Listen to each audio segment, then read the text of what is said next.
Hey everybody, Dr. Faith here. I hope that you are having a marvelous Monday.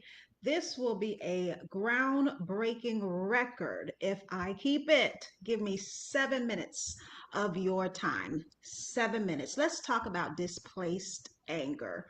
Displaced anger. For the past 7 months, I have been sharing information and just checking in with you all because I do consider myself your personal life coach. And I want you to know that I'm in your corner and I am here for you to support you through any of life's changes and alterations. Severe situations and circumstances, the very essence of triumphant living, overcoming obstacles, and eventually experiencing success. So, your success coach, your triumphant living coach, that is what I'm here for. So, I've been talking about for the past 7 months how to deal and cope with the new normal, right? So, since March, since this COVID pandemic has set in, I have just been wanting to be a resource, wanting to be a voice because I have dealt with trauma and I've learned how to overcome it.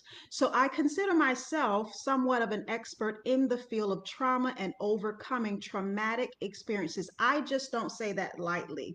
I do have a track record, and my personal life testimonies speaks for itself. So in previous recordings, if I didn't give myself a 7 minute challenge, I'll go into greater detail. For the sake of today's discussion, how to address displaced anger, it came about because I thought about and considered what about that person who is not coping with the pandemic or does not cope with life circumstances and situations when it alters in a healthy manner.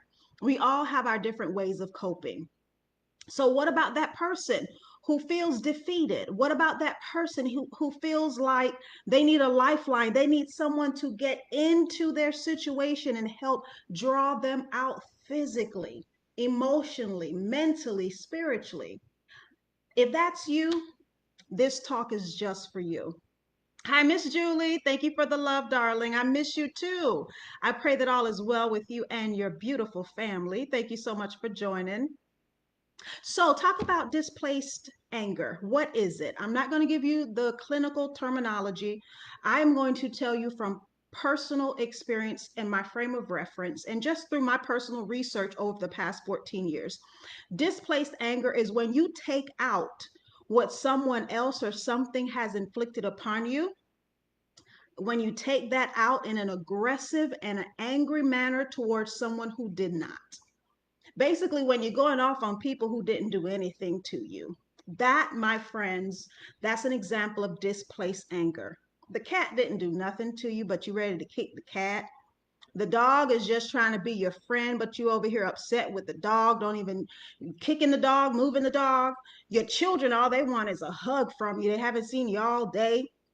And there you go telling them, go sit down, get something to read, go grab your book. Mama, daddy, tired. Grandmama, tired. Your spouse just wants to give you a hug and love on you, but you're snappy and you're frustrated and you're snooty and you're just not easy to get along. Your friends have been trying to call you and reach out to you. You just been MIA, ignoring, sent to voicemail, refuse to communicate. Those, my friends, are prime examples of displaced anger. It's not healthy, it's not good. And I want to share with you how to appropriately address it. So, first thing, how does displaced anger start? It starts the best way that I can describe it. It starts with like an inward scream. If you have found yourself just wanting to scream, whether it was inwardly, you're screaming like, why me? Why is all of this happening? What's really going on? That's how it starts. It starts with a build up of pressure and just frustration, not being able to get a handle on things, not being able to make sense of things, just frustrated. You kind of sometimes feel helpless, like you've lost control. And again, you just want to scream. Well, if you're in that inward scream, I tell you, it is okay to scream, and you actually need to get you a healthy scream. So you should definitely scream out and let that I don't want to just say toxicity, but you want to let all of that out. Do not hold it in. Yes, I remember when I was in rehab in 2006. I just came out of ICU. I was in a coma for over a month on life support, guys. It was not any fault of my own that I had met in a traumatic car accident that tried to claim my life over 3 times. But by God's grace, I'm here. When I came through in the step down unit and I woke up, I tried to pull every device out of my body. I was very, very frustrated. I was very angry. I was going off on my mom and I was going off on my family members. I was just frustrated. And you know, when you think about the severity of the situation, I had every right to be, but still, in my subtitle, I talk about it does not give you an excuse and a reason to mistreat people. So, number one, there were times when I wanted to scream. And because I didn't know how to scream, I took a pillow and I just screamed into the pillow. I released all of that frustration and all of that anger. Granted, I wasn't ready to talk about it. I couldn't find the words to put to it because that's what trauma does to us. It paralyzes us, it causes us to kind of be knocked off of our kilter, and we're not as perfect as we used to be. We lose sight of our routines and things are just turned upside down. That's what tragedy does. It turns your life upside down unannounced, right? So it's hard to get a grip when you didn't ask for what's happening to you, and that's most of us in this situation, is it not? Are we not somewhat in the same situation with this COVID-19, trying to understand the new normal, trying to understand why are things different? A lot of people that I am familiar with in different industries have lost their jobs and they're trying to make sense of what is really happening. Yes, 7 months, 8 months later, they're still asking themselves why. And that is another sign of just that could lead up to displaced anger if you don't address it. Number one, you feel like screaming. I'm going to tell you now, you got to scream and you got to let it out. However, you do it, you have to let it out. Number two, you may start questioning yourself. What's happening? Why am I going through this? I don't deserve this. You know, it's time for a change. Why can't somebody help me? What did I do to deserve this? Those are the signs that you're leading up to a very possibly angry state, because again, you're dealing with all of these questions, you're dealing with all of these emotions and frustrations inwardly. The goal here is to release and to get all of that anger out so that those people who are near and dear to you and close to you won't become a victim of your displaced anger. Again, taking out your anger and frustrations on someone who did not cause it. How about this for an example of you leading up to that combustion of anger? When you start arguing with folks in your head, right? When you start thinking to yourself and just coming up with scenarios where you're frustrated and you're just telling everybody off. You haven't gotten to that part yet, but in your mind, it's toxic.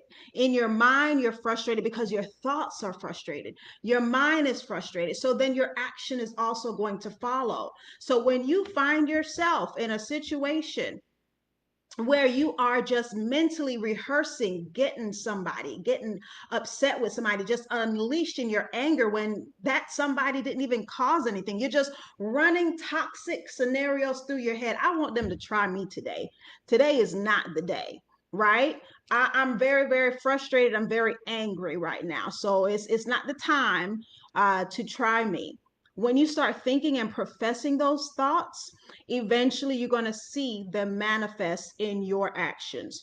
So, excuse me, displaced trauma. I'm already at 9 minutes. I tried, y'all.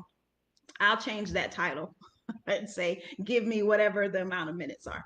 But anyhow, displaced anger is when you're redirecting your anger and frustration on the person or the ones who did not cause it. It's a gradual buildup. It starts with your mind. It starts with just that inner scream, and you just want to let it out. You just want to release it. I advise that you should definitely release it, whether it's to just get out and just scream or get out and just whatever you need to do, but get that stuff out. You may start questioning your life, your existence, questioning why. And I don't believe anything is wrong with questioning But you want it to be healthy questions. You don't want it to be, what, why am I going through this? Why am I not good enough? Why are bad things always happening to me? Why don't anybody love me? See, when you get on that side of the questioning, that's when it can contaminate your mind. And as long as your mind is contaminated, I'm telling you, your actions will follow as well. And then when you catch yourself professing certain things, you want to be careful of that too. Affirmations are positive and should lift you up. But when you start professing different things, I'm going to go off on somebody today, today is not my day, things like that, you're only setting yourself up to displace your anger. And I'm telling you now, although you may have legitimate reasons to be frustrated, to be upset, it's never okay to take it out on other people. That's all I'm saying today. It's never okay to justify your reasons for hurting another person's feelings. It's never okay to disregard how someone feels about a particular situation because you believe your circumstances trump how this person may feel, so they're just going to have to live with it and deal with it. That's not good, because let me tell you what you're doing. You're just producing a toxic environment, and you're producing and you're shifting that anger, you're displacing it, and before you know it, that person, your environment will also be just as toxic and just not remorseful about their response to you.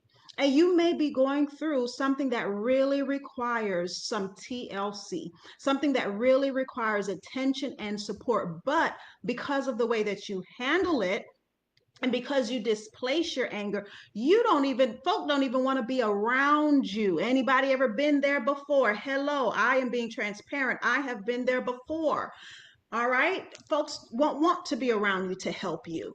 They don't want to be around you just so that you could curse them out and walk all over them and take your anger and aggression out on them when they may feel that they didn't do anything to deserve it. So, bitterness, upsetting yourself and other people, displacing your anger and targeting other people, it just yields more frustration. It makes your environment more toxic, and it just makes those loved ones who are supposed to be there to wrap their arms around you and encourage you and lift you up, it makes it very hard for them to do that. So I'm going to switch really quick before I give you some about 5 or 6 different tips to address displaced anger. I'm going to switch really quick to the person who is dealing with someone who is displacing their anger. Listen to me. Hang on in there. Don't give up on that person. I know it's hard. I know you've been getting a lot of heat and anger, and I know it's not your fault. But trust me, in the end, that person will thank you for loving them, and they will thank you for being patient with them. They really don't want to scream at you. Listen to me. Listen to me, whether you catch this live or in the replay. An angry, hurt, and bitter person really doesn't want to be hurt, angry, and bitter. It has been circumstances and situations that has caused them to respond this way because they don't know how to handle the frustration and the anger. And like I said, trauma is that unannounced, when it flips you on upside down, and it causes you not to be able to settle ground and not be able to go back to your routine, and it just knocks you off your kilter. That's very, very hard for people to deal with, especially when there's losses involved. So if you're that person who has been getting that angry rage from that individual, sweetheart, I want you to pray for them. I want you to pray for them, and I want you to pray for yourself first of all, that you can look at that person and look past that anger and frustration and just love them anyhow. See that hurt that's deep down within them, and just make a resolve to just embrace and love them and accept them, because that's all they really want. So if you are that person who has been dealing with a very angry and upset person, and they may have every right to be angry and upset, but they don't have the right to take it out on you. And I'm going to tell you now, when time permits, you should, and I want you to be able to go to that person and let them know how their anger, displaced anger, is making you feel. And then set your boundaries up too, because you don't have to take it. You don't have to be anybody's doormat. That's not what God created you to be. A support system, yes. Somebody to love them, yes. To understand them, yes. Right? But not for them to walk all over. So if you find yourself with no boundaries, you have not spoken up for yourself, I want you to utilize this video to do just that. Speak up for yourself and put those boundaries. Hey, hey, hey, if I'm going to help you, you're not going to be talking to me like this. If you need my help, I understand it's tough. I do understand what you're going through. You didn't ask for this. Usually we don't ask for the things that we're going through that traumatizes us, but you're not going to be treating me any old type of way. You're not going to be yelling at me. You're not going to be fussing at me. No, you're not going to be giving me those slick comments every time I ask you something. And no, you don't have the right to ignore my calls and texts for as long as a week and then finally come around and act like nothing happened. No, you don't have a right to do that. I'm human too. I'm a caring and a loving person, but I want some understanding too. And I desire some respect as well. So if you are that person, I just took about 3 minutes to talk to you and let you know that you are just as important. And I want to encourage you to love yourself and then also continue to love that person, set up some healthy boundaries, express how it makes you feel, and really leave it up to that person as to how they deal and respond to it. But don't allow yourself to be in a toxic situation either, okay? Because I care about you too. Now, if you have been experiencing displaced anger, I'm going to help you. I'm going to show you how to deal with it. You ready? All right. So number one, I want to give you some tips to address it. The first thing you have to do when dealing with displaced anger, you have to face it. Yeah, you have to face it. Whatever it is you may be going through, whatever it is you may be feeling, you have to face it. You have to acknowledge its presence is there in your life. Your life has been altered and you're mad and you're frustrated. You may not know what has caused it, may not know what has caused it. You never know. We all have different triggers, but the first thing you have to acknowledge, I'm mad for something. Even if you don't know what it is, why am I so frustrated today? That's your start. That's your indication that something is off and it needs to be addressed. So, number one, face it. If you're frustrated, if you're angry, if you're bitter, if you're upset, say it, admit it. I am bitter and upset about this situation. I don't feel like I deserved it. But do not ignore it and act like nothing is happening. That is the worst way to deal with situations that causes you to be angry. So your anger really is a byproduct of a larger situation. So let me show you how to continue addressing it. Number one, face it. Number two, trace it. Take some time to evaluate, where is this stemming from? Where is this coming from? Why am I so angry when she speaks to me that way? 9 times out of 10, you could trace your anger to some form of trauma, some type of traumatic experience. And your anger may be a way of deflecting, it may be a way of protecting yourself from allowing that same situation to happen. So it's your defense mechanism. It's not truly who you are. You're using it in defense of yourself. So trace it. Where did this anger come from? Why do I get so upset when, again, people speak to me a certain way, or um, when life happens and I don't have control over it? Why do I get so upset? Why is it so hard to cope and to, you know, um, jump back in and, get everything going? Why do I feel lost? Address it. Could it be that you're just used to being in control and never had to trust another person, never had to trust an organization, individual? I don't know. Could it be childhood traumas that has caused you to respond to situations the way that you respond to? I'm not sure what it is. It could be a myriad of things, but I want you to trace it. And if it's hard for you to trace it on your own, that's when special services come in.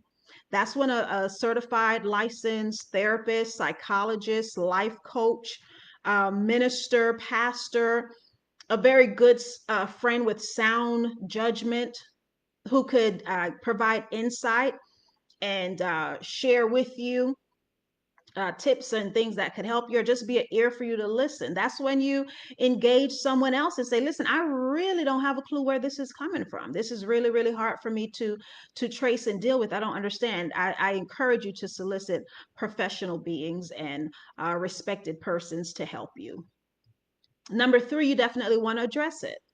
Okay, you want to address that frustration that you've displaced and that anger. You want to address it. The first way to address it is by apologizing to anybody that you have afflicted. If you afflicted someone, if went off on someone or said something that you don't mean, don't assume that they're going to forgive me because they're family and they know what it is I'm dealing with and going through. Don't assume that. They're human beings. And you do owe apologies if you displaced your anger and just frustrated somebody else's mood, just frustrated somebody else's plan. That's not okay. I'm not letting you off the hook tonight. That's not okay. All right. So the first step in addressing it could be to go back and to apologize. Now, when you go back and apologize, or when you simply address it, it could be you confessing that, listen, I know what I said, but I really didn't mean it. I'm truly dealing with this.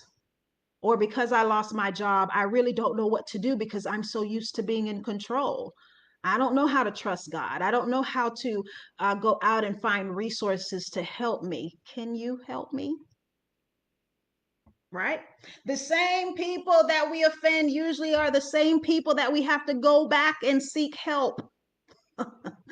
Oh my gosh. Yes, you may have to go back to the same person to get it right, because it's the same person who's going to help you. It's the same person who's going to be a resource to you, who's going to know someone who can help you out. Ask for help when you need it. So very important. All of that threads through one, two, and three. Ask for help when you need it. Apologize, confess, and ask for help when you need it. All right. So those are four things so far. Apologize, confess, ask for help when you need it. Most of all, you want to face it, trace it, address it. So very important. So let me say that again. Number one, you want to face it. It's happening. Don't turn a blind eye to it. Don't pretend you're not upset. Don't pretend you're not seeing the warning signs of you being bickering and short and snappy and avoiding people and silent. All of those are triggers and warning signs. Excuse me. Those are warning signs to a deeper problem. So number one, face it. Number two, trace it. Where is this coming from? Where is it stemming from? You may need professional help to have someone help you trace it. Look, guys, number one, I'm going to always tell you, go to the good Lord in prayer. That is my first, he is my first counselor. Okay, the Holy Spirit is my counselor. So I go to him in prayer. I go to the Lord in prayer. I seek out God and his holy word. And then I have trusted people that I too can speak to about situations that may be difficult for me to handle on my own. Another thing, there's too many free services around here that can jumpstart your healing and recovery process. You don't have to suffer in silence. Please do not suffer alone. You're not in this alone. Don't believe the lies that you are here by yourself and nobody cares. Remember, that's the warning sign. It's in the beginning, that mental health state when you're confessing to yourself, nobody cares, nobody wants to help you. That's not the truth. That's a lie, that's a myth, and that's just boiling you up to get you to that displaced anger, because you may be acting out because you think nobody cares anyway. Face it, trace it, address it, apologize, confess, get you some help, and then monitor. Number five, monitor. Monitor what triggers you. Monitor what sets you off. Monitor what's causing you frustration. It could be a location. It could be places that you go and you don't have any idea that it may be triggering memories of things that happened in your past that were not so pleasant. It could be people. It could be habits. But monitor what's triggering your frustration. It could be you feel helpless because you don't know who to turn to and where to go to get the resources you need. So you need to know that there is help, and most of all, where to go to get the help that you need. I'm always here if you need some assistance, and like I said, there's so many people out there that are available to provide services for you as well. So monitor what's triggering you, and you want to replace it with a healthy response. Number 6, replace it with a healthy response. If you're in a situation that you're extremely frustrated about a loss, you're frustrated about things not happening as quickly, or you may be frustrated because you're at a standstill and you really don't know how to shift gears, you really don't know what to do or where to go. I want you to know it's okay. All you have to definitely do is replace that anger, the yelling, the upset and treating and displaced anger with positive reinforcements. It doesn't look good right now, but it's not going to be like this always. I need some help. Get out and get some help. Hey guys, I need my accountability system to step in because I feel like I'm losing it here. I don't feel like I have anything to live for. I don't feel like I have the support that I need. I really need you guys' help. Okay. So you want to replace those behaviors or have positive responses prepared for any given time that you may feel triggered or you may feel like snapping off or going off. Say something nice. I'm upset right now, but it will be okay. Just give me a second. Give me 10 minutes. Give me 10 seconds. Breathe in and out. Breathing techniques help. Stepping away from the situation will help.